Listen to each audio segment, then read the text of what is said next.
할렐루야. 네. 자, 우리는 어제 아침에 천상회의의 장면을 우리가 생각했습니다.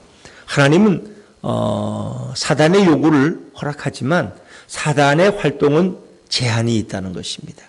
너는 욥의 육체나 그의 생명에는 손을 댈 수 없다는 것입니다. 하나님은 제한을 두셨어요.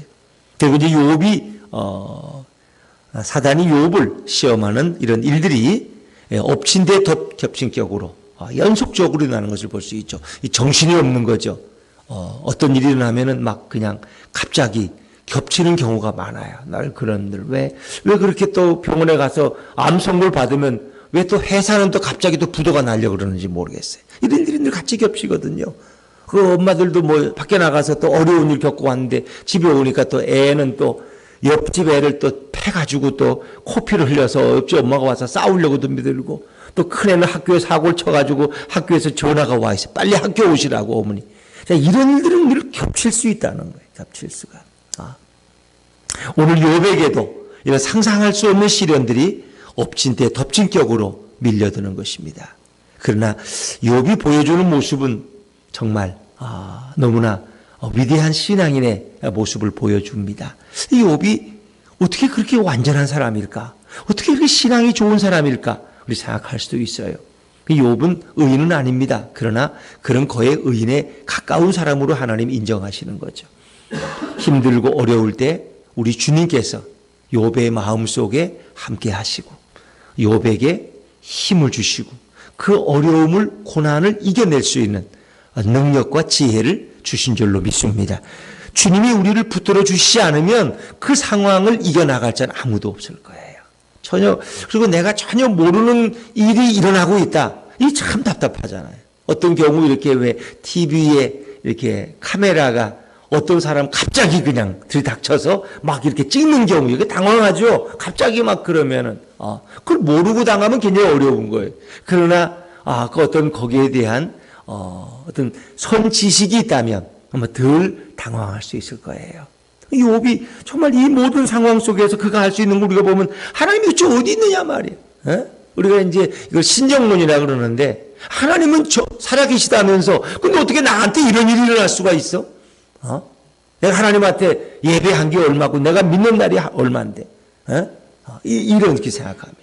하나님이 공의롭다면 어떻게 이런 불의한 일들이 우리 삶 속에서 일어날 수 있냐? 이게 말도 안 돼. 그 하나님이 없는 거야.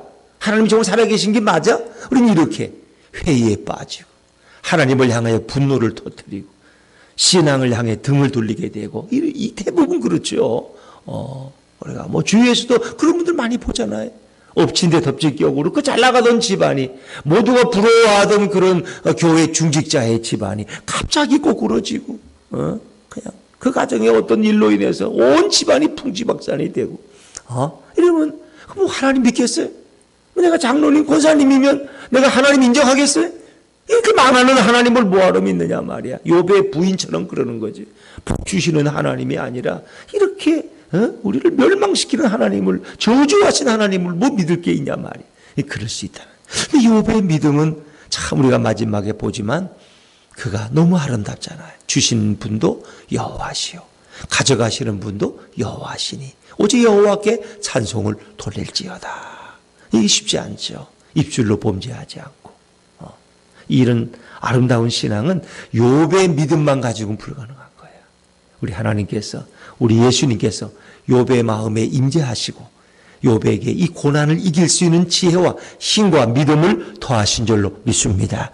주님이 붙들어 주시지 않으면 불가능한 거예요. 우리의 부패한 인간으로서는 그런 엄청난 일들을 감당할 수, 적어도 이것이 온 재앙과 저주가 4가지 연속적으로 이런 일이 있을 수 없는 거예요. 너무나 평화로운 가정에 하루아침에 풍지박산이 일어나는데 그 원인을 모르는 거예요. 어디서 이런 일이 생겼지? 왜 이런 일이 왔지? 그 원인을 모르는 거야. 원인을. 답답한 거죠.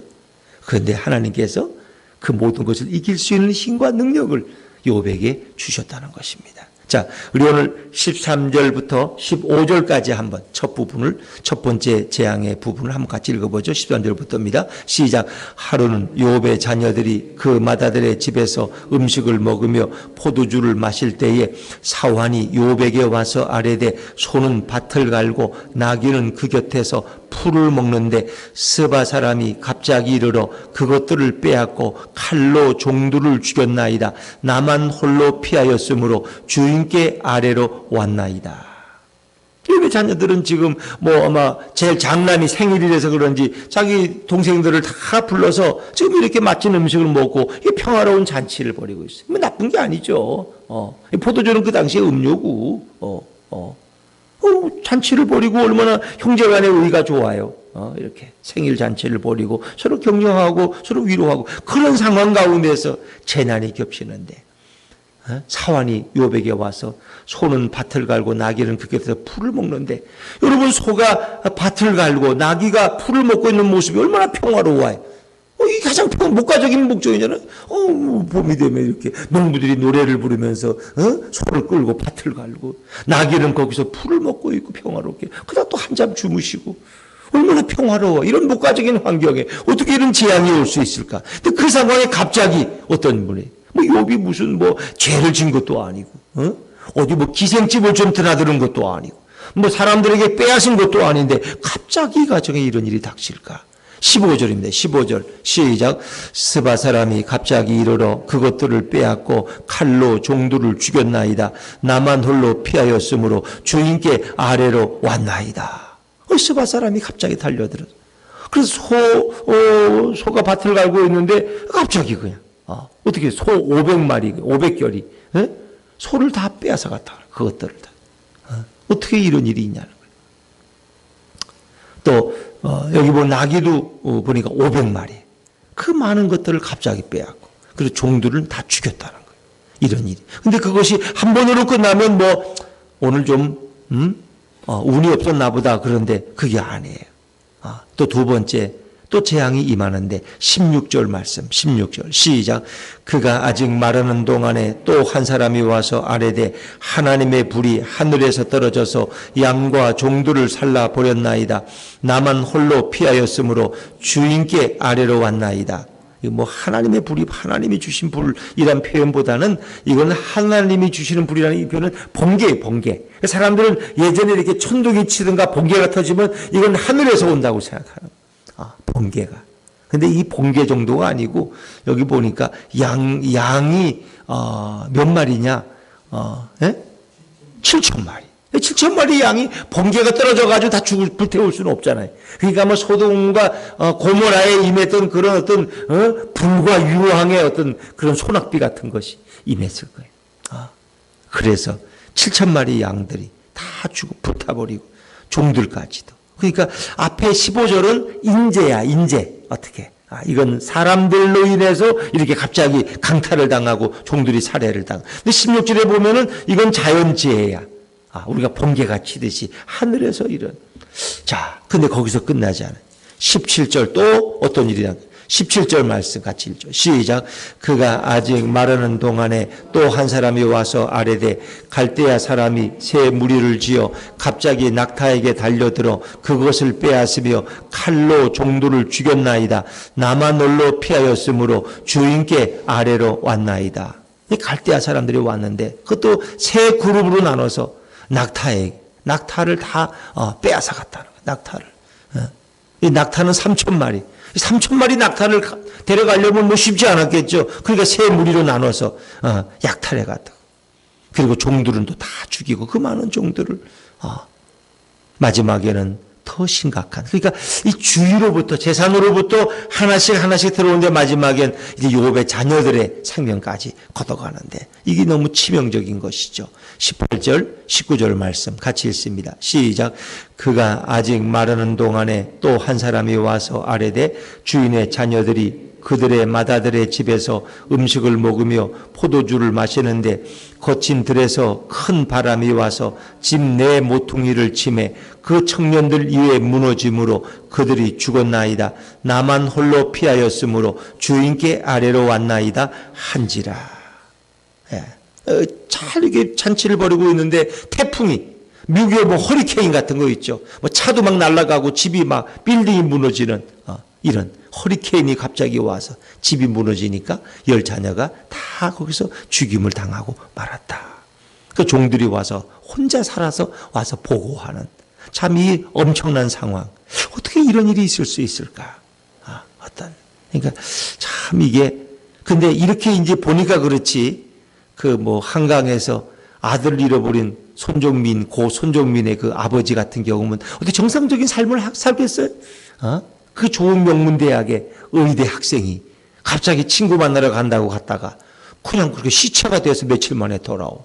원인은 알 수 없고. 미치는 거죠, 뭐. 그러니까 자기 정상적인 일을 못하는 거야. 그러게 되면 결국 그 아버지도 어려움이 올 수 있고. 그렇잖아요. 그 아들 때문에. 물론 우리는 뭐 아들 없는 셈 치라고 하지만 그게 아버지 심정에서 그게 되겠어요?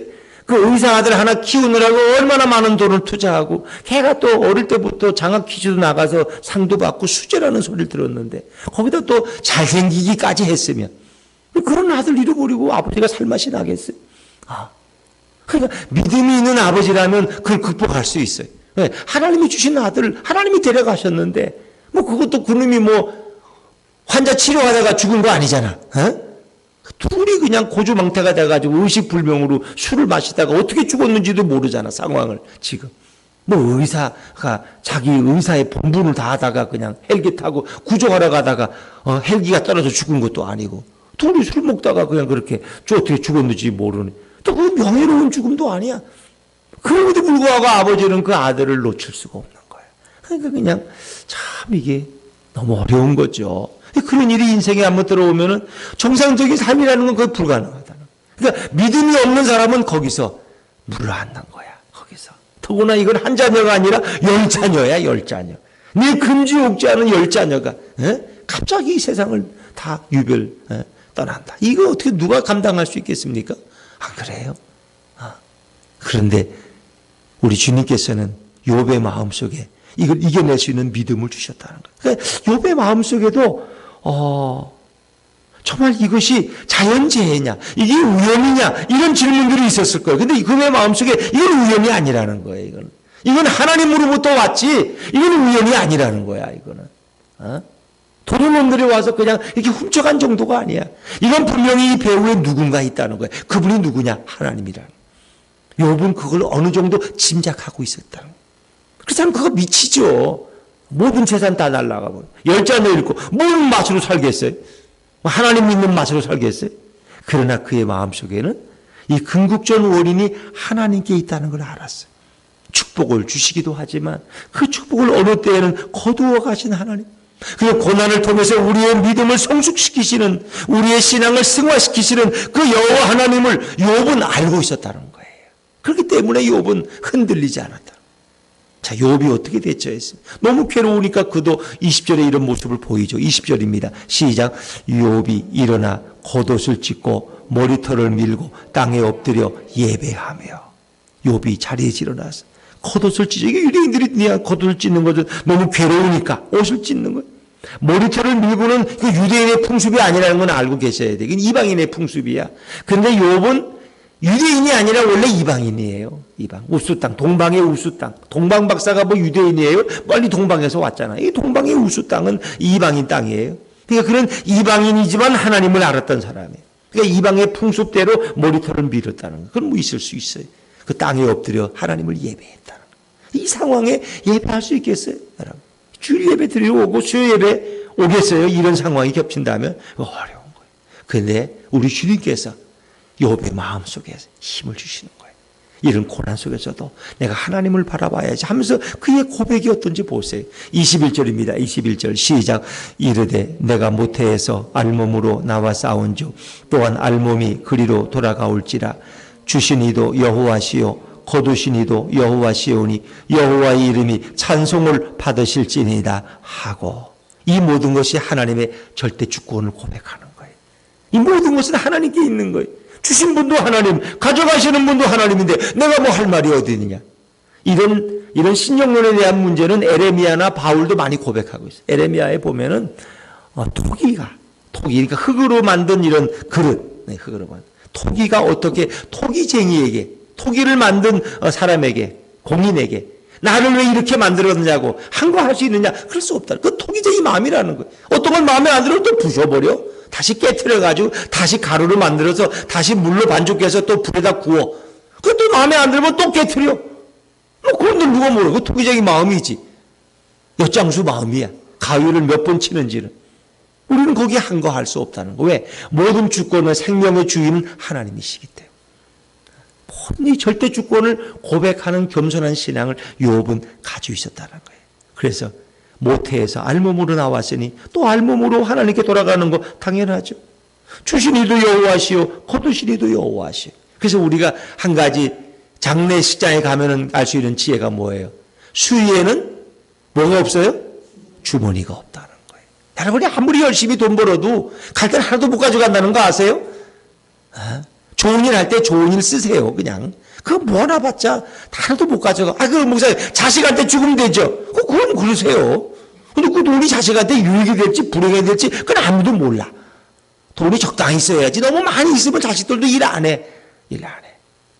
로또 당첨된 사람들 100억씩 받아가지고 잘된 사람이 한 명도 없다는 거 아세요? 다 망했다는 거. 그 돈 때문에 직장도 잃어버리고 인간관계도 끝나고 마약 중독자 되고 길거리 헤매다가 노숙자로 죽더라고. 그 100억이라는 게 횡재하면 좋겠지. 여러분 돈이 필요하니까. 근데 결국 인생을 다 불행하게 만든다. 여러분이 100억 로또를 받으시면 교회 나오시겠어요? 다 가면 전화 끊어버리고 핸드폰 바꿔버리고 해외여행 갔을 거야. 없다고 전화 안 받아. 왜? 날 만나면 11조 내라 그럴까 봐. 고사님 11조는 10억인데 내가 미쳤어요. 11조를 내가 교회가 나한테 해준 게 뭐 있는데 내가 어려울 때 찾아보지도 않고 말이야. 에? 여러분 다 떠날 사람들이야. 그래 여러분들이 그렇게 부자가 안 되니까 여기 나와 기도하시지. 갑자기 100억이 들어오면 교회 나올 사람 아무도 없어요. 여기 다 떠난다고. 교회로 옮기든지 아무도 모르는 교회로 가든지 11조 내야 되니까 부담스러워서 눈치 때문에. 그러니까 우리는 이렇게 그냥 이렇게 하루 먹고 하루 사는 거를 행복하게 여기시길 바랍니다. 너무 욕심내지 마세요. 천국에 가면 그거 아무것도 아니야. 아무것도 여러분 가져가지 못해. 그리고 여러분 보세요 한번. 여러분이 재산을 한 50억 남겨놨다. 자녀가 5명이야. 여러분이 눈 감고 이제 장례식이 끝나기도 전에 5명이 싸우느라고 난리야. 형은 좀 자기가 더 가져야 되겠대. 형이니까. 자기가 부모님을 또 1년 동안 모셨대. 그것도 계산해야 되는데 자기는 20억 달래. 그 막내가 아니 뭐 나도 부모님 모셨는데 막내는 왜 5억밖에 안 줘. 또 싸움이 나가지고. 주방에서는 며느리들끼리 머리채 닿고 싸우고 집에서는 아들들끼리 칼부림이 나고 한번 보세요. 안 그럴 것 같아요? 다 똑같아요. 돈 앞에서는요 다 눈이 도는 거야. 눈이 도는 거야. 그게 평생을 목회 잘하고도 나중에 부끄럽게 은퇴하시는 목사님들도 얼마나 많아요. 돈 때문에 돈 더 받으려고. 뭐 심각한 경우는 뭐 예배당을 팔아가지고 나누재 자기 퇴직금 달래. 그래서 저는 그냥 퇴직금은 그냥 안 받기로 하여튼 마음에 작정했어. 여러분이 굳이 받아가라면 내가 받지만 절대 달란 말은 내가 안 할 거예요. 또 지금 뭐 이 상황에서 무슨 퇴직금이 어디 있겠어요. 지금. 자, 지금도 맨날 이자를 물고 있는 교회인데. 그러니까 그런 마음은 아직 비웠어. 저는 그냥 비웠어. 생각도 안 해. 그런 것도 생각. 뭐 교회에서 집 달란 말도 안 하고 퇴직금 달란 말도 안 하고 생활비 달란 말도 안 하고 그럴 거야. 근데 굳이 또 주겠다면 내가 생각해 보지만 그냥 달란 말은 절대 안 해. 왜? 내가 욕심스러워지는 게 내 인생의 불행이니까. 저는 아예 그래서 마음을 비웠어요. 우리는 그냥 뭐 기대도 안 하고 그 생각, 부담도 가질 것도 없어요. 여러분. 그런데 사람이라는 게 돈 앞에서는 다 마음이 흔들린다는 거예요. 그것이 과연. 그래서 우리는 하나님의 절대 주권. 하나님의 절대 주권. 이 모두 어제 우리가 로마서 11장 36절에 우리가 묵상했죠. 만물이 주에게서 나오고 주로 말미암고 주에게로 돌아간다는 거예요. 알파 오베가. 모든 출발이 하나님으로 보았다고. 모든 것이 다 하나님께 돌아가는 인생이. 그래서 우리가 죽어서 예수 믿고 천국 가면은 예수 잘 믿다가 천국에 가서 예수님과 함께 하는 것이 최고의 행복인 줄로 믿습니다. 이 땅에서 먹고 생활하고 그저 큰 불편 없이 살면 그것이 행복이고 그것이 기쁨이지. 뭐 돈이 뭐 쌓아놓고 살면 하루 뭐 5끼 먹고 하루 10끼 먹어요? 하루 3끼 먹는 건 누구나 다 똑같다는 것입니다. 자, 욥은 그 엄청난 부자에서 갑자기 가난뱅이가 됐는데 자식들이 다 떠나갔는데 그런 가운데서도 하나님의 이름이 찬송을 받으실지어다. 이 욥의 위대한 믿음은 바로 우리 예수님께서 그의 마음속에 부어주신 줄로 믿습니다. 저는 우리 여러분들 한 분 한 분이 인생을 살면서 어떤 시련과 역경을 만나도 이런 예수 그리스도를 향한 믿음을 고백할 수 있기를 주의 이름으로 축원합니다. 이게 우리에게 있어야 돼요. 오늘 다 망해도 뭐 더 이상 망할 수 있겠어요, 여러분? 이처럼 어떻게 10자녀가 다 떠나갔는데 여러분 자녀는 아직 살아있잖아. 그래도 여러분 모든 재산이 다 날라갔어. 하루아침에 그냥 땅 한 마지기 없고 가축 한 마리, 양 한 마리 없어 이제는. 그래도 욥은 담대하잖아요. 왜? 살아계신 하나님을 믿으니까. 하나님의 주권적 섭리를 믿으니까. 하나님이 나를 시험하고 연단하시는구나. 내 신앙을 승화시키려고 하나님이 더 놀라운 은혜로 인도하시려고 내게 이렇게 연단을 주시는구나. 욥은 이걸 알았다는 거예요. 욥이 모르고는 그걸 이겨낼 자주가 없어요. 미쳐버리지 욥이. 안 그래요? 근데 욥은 그걸 알았다는 거예요. 왜? 성령님께서, 우리 예수님께서 욥의 마음에 그런 마음의 확신과 믿음을 주셨다는 거예요. 그래서 22절에 보니까 욥이 범죄하지 아니하고 하나님을 향하여 원망하지 아니하니라. 뭐 혹시 자녀를 잃어버린 분들도 있을 거예요. 아이를 태어났을 때 이렇게 아이를 잃어버린 경우도 있고 그 마음의 상처를 평생 가지고 살잖아요. 근데 이제 그 바꿔야 돼요. 하나님이 그 진주를 먼저 데려가신 거예요. 때묻기 전에. 그렇게 믿음으로 이해하면 그것이 하나도 고통스러운 일이 아니에요. 자녀를 잃은 분들 보면 그 평생 마음의 상처가 돼가지고 그걸 못 이겨 그냥. 그 하나 잃어버린 자녀 때문에 다른 5자녀는 다 불행해져 그냥. 엄마는 웃음이 없어. 왜? 그 잃어버린 아이 때문에. 남은 아이들은 완전 찬밥이야. 그 모두를 불행하게 만드는 거예요. 여러분. 어떤 분이 이렇게 남편은 외국에 나가서 한 10년 동안 이 일을 하고 돈을 벌고 못 들어오고 그 부인은 이제 아이를 하나 어린애를 피덩이 같은 애 키우는데 10년 후에 남편이 이제 귀국하게 됐어요. 아들하고 통화도 하고 아빠 오시는데 가자고 이제 그래서 이제 남편이 10년 만에 귀국하고 돈도 많이 벌고 성공해서 돌아오고 이제 아들을 데리고 공항에 가서 이제 남편을 맞이하면 되는 거예요. 그런데 아들을 데려가질 못했어요. 아니 왜 아이가 없느냐 그랬더니 아이가 바빠서 지금 못 데리고 왔다고. 그리고 이제 공항에서 이렇게 서울 시내까지 들어오는 시간이 한 1시간 걸리잖아요. 이제 그러면서 부인이 이제 남편에게 얘기하는 거예요. 여보, 이런 질문을 좀 해보고 싶다고. 뭔 얘기냐 그랬더니 어떤 분이 나한테 정말 귀한 진주를 맡겼다고. 우리한테 아주 그 귀한 진주인데 몇 천억짜리 진주인데 그걸 맡겼더니 그분이 맡기고 외국을 갔다 다시 돌아와서 그 진주를 달라고 그런다고. 다시 돌려드려야 되냐고 우리가 그냥 가져야 되냐고. 당연히 주인 달라면 돌려드려야지. 그래 여보, 우리 집에 있는 그 귀한 진주를 하나님이 달라 그러더니 데려가셨어요. 그게 뭐예요? 아들이 얼마 전에 교통사고로 세상을 떠났다는 거예요. 아버지가 귀국하기 일주일 전에. 근데 그걸 도저히 남편에 설명할 수가 없어. 그 아들을 너무너무 사랑하는 아버지이기 때문에, 남편이기 때문에. 그런데 결국은 하나님이 맡기신 진주를 가져갔습니다. 그때 제 남편도 그걸 이해하는 거야. 여러분 그렇습니다. 하나님이 맡기신 거 하나님이 걷어가시면 그걸로도 감사한 거고 지금까지 그 아이 때문에 기쁨을 맛고 왔다면 그것도 행복한 거 아닙니까? 그래서 우리는 어떻게 해요? 우리는 늘 모든 것이 절대 주권 하나님의 섭리하에 있다는 것을 깨달을 수 있어야 돼요. 오늘 욥의 고백. 주신 자도 여호와시요 가져가시는 분도 여호와시니 여호와의 이름이 찬송을 받으실지니이다. 자, 마지막 22절입니다. 22절 시작. 이 모든 일에 욥이 범죄하지 아니하고 하나님을 향하여 원망하지 아니하니라. 우리 인생에도 때로 이런 일이 없다는 누가 보장할 수 있겠어요. 그러나 그런 일이 올지라도 물론 그런 일이 없어야 되지만 비록 그런 연단과 시련의 순간이 오더라도 우리는 원망하지 아니하고 하나님을 찬양할 수 있는 그런 믿음의 사람이 되어야 돼. 그러려면 예수님을 내 인생의 주인으로 모셔야 돼. 이 모든 것을 주시고 이끌어 가시는 예수님 때문에 오늘도 감사하고 찬양할 수 있어야 되고 때로 우리를 연단하기 위해서 그 모든 것을 걷어가시는 주님 때문에도 우리는 찬양할 수 있어야 돼요. 그래서 사도 바울이 우리에게 준 가장 참 훌륭한 믿음의 고백이 뭡니까? 항상 기뻐하라. 쉬지 말고 기도하라. 범사에 감사하라. 이런 그리스도 예수 안에서 너희를 향하신 하나님의 뜻이니라. 빌립보서 보면 내가 주 안에서 너희에게 권하노니 너희가 항상 기뻐하라. 어떻게 기뻐할 수 있겠어요?